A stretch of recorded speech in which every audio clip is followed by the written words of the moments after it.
All right, so we just got back from walking my dog Miles.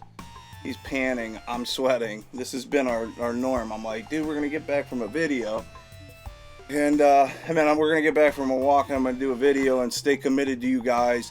I would love to make this channel like ad free. I do this because number one, I got into YouTube. I just love doing it, and number two, it gives people out there a way to see who I am. I do a lot of mastering for people from professional labels to working on bigger projects with producers to now doing Atmos mixes. So I wanted to share my M2 Pro experience. I purchased a Mac Mini M2 Pro, and I did a video on the Mac Mini bass, but I want to show you like really how powerful this thing is.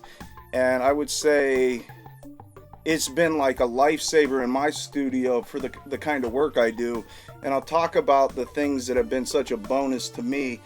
So right now I have literally the screen capture, cameras running, Wi-Fi, everything's rolling.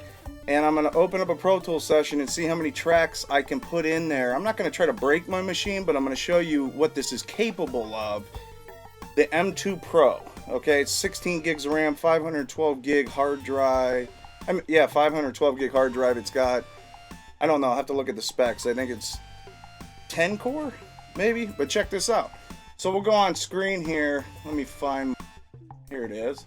So I'm going to load up a session and show you how fast this thing is. So I'm just going to go to Pro Tools Test. It's going to have no tracks whatsoever. Let's see. Let's create 128 tracks. Let's just do a mono. That's insanity. That just created 128 tracks in a matter of seconds. Now they're all highlighted, so let's say if you're in a session where you have a whole orchestra, no pun intended, I mean maybe you are doing an orchestra, but now let's hold command, I think it's command shift, I'm just going on memory. Let's put 7 bands all the way across all tracks. See how long this takes. Okay, I don't know who you are right now watching this video, but when somebody says, can it handle it? There was a gentleman that sent me a question. Shout out to you. I'm sorry I forget your name, but 2 questions came in on this. One was Persona's 16 channel interface. So he's using the mixer as an interface. It's unbelievably fast. So to answer your question, another guy on my Mac Mini M2 video started talking about maybe you would want to go with the Pro. I agree with you. The M2 Pro, after I did that video, I ended up saying, you know what? This is what I do for a living. So if this is your profession, I would highly recommend the Pro because you got more inputs, more outputs. I have USB hubs hooked up to this thing. I have 3 USB-C hubs and a USB-C like dock. So I mean I have more than enough inputs and outputs. But yeah, you just saw what happened here. I just literally put on 128 7-band EQs. Let me go back to the screen. In a matter of seconds. I mean seconds, and there's like 21%, memory's at 39%. And I'm going to tell you, that's a lot. Now, when I load Final Cut, one of the things that was asked to me, like, a lot of us are doing video because that's part of art now. I mean, it's sort of like you have to do video. When I launch Final Cut, it seems that it really loads quick. And I mean, that's within seconds. Now, this is a project that I did for a gentleman named Mike. He owns a restaurant in Kent, Ohio called Mike's Place. Awesome place if you're in Kent. Check it out. But this thing can run this. I mean, I could push play on this. You're probably not going to get the audio on it. Homemade. You know, you're going to get it through the TV here. But this is literally all 4K video, all high res, from 2 iPhones, and that's going to lead me into the next part of this.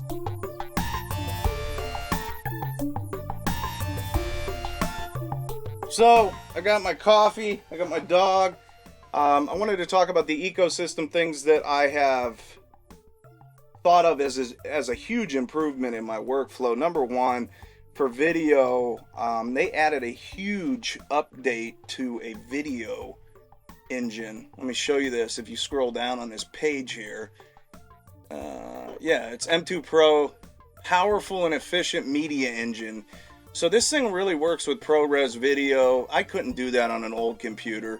It's allowing, you know, these newer formats, and in the Pro Tools world or the Logic world, that's Atmos. That's sort of like the 4K of audio. So we're looking at multiple streams of 4K, 8K ProRes video. You can even step up to the M2 Max and get, you know, twice that.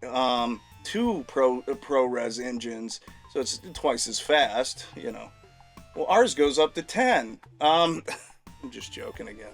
So yeah, I'm gonna say this. Let me go back to my screen capture so we can give you a little bit more. So I'm saying for Pro Tools and for the ecosystem of Apple, in all seriousness, I never thought that I would use the file management like I do. I upgraded my cloud up to the 2 terabyte thing, and they offer this thing. It's all software based, but you can actually include it. It's like Apple One or something. So I can do all my file sending from the cloud, which, like, if I do a video for somebody and they have an iPhone, I can literally share that video from the cloud link, save myself a lot of headaches trying to have somebody, especially if it's somebody that's not familiar with it. And I think about that, because if I'm working for somebody that just doesn't know, I mean, I can send it and they can open up on their iPhone, they can play this video in 4K and they can see what you're doing. Same thing with Pro Tools files. There's been a few times where I was on vacation or something like that, and I can actually access those files from my iPad. And I think that's the hugest, is that even a word? But that's the biggest, it's the biggest improvement in my workflow. So I have understanding of the cloud and how it works. On my older computer, it really never worked. I'd have to drive things to the cloud and iCloud Drive. It never really synced right. So I don't know if it was just something with my older computer got screwed up. But the efficiency of being able to take files, for example, if I'm doing this video right now as we speak, right when I'm done, it will be instantly available in Final Cut. That saves me tons of time, especially if you're doing small run videos and we're not getting, you know, big budgets. I'm not getting paid to do my own videos. So it's like anything that can make it simpler is better. The other thing I like about the cloud is the ability, like I said, the ability to sync all this stuff together. What I used to think it did was took up my hard drive space. It doesn't. It saves me hard drive space. So getting a 512 gigabyte M2 Pro, I used to think, man, that's not that much space.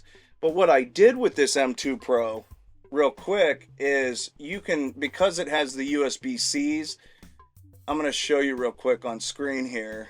I'm sorry, I'm doing some stuff. Let me just open up my Finder.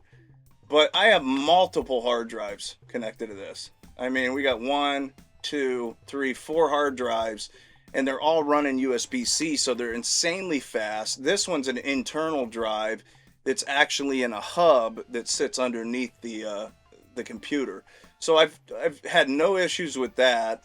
And yeah, so the actual operating system drive is really never filled up, because I think it's sharing all those files from the cloud, and then when it needs to load it from like Final Cut or something, I think it loads it into my library in Final Cut, which is on an external drive. So yeah, I haven't had any problems with that. Yeah, that should end the video, man. I would say if I was going to buy an M2 Pro today, this is 2023, it's August, and I would say go for it. If you're doing anything with Pro Tools, Final Cut, if you're doing any kind of mixing, engineering, if you're doing higher end video, I'm talking you really need to export stuff, you really need to work in 8K, I would say probably go up to the max or go up to something a little bigger. But yeah, for audio, the M2 Pro, it's unbelievable, and I'm glad I bought it.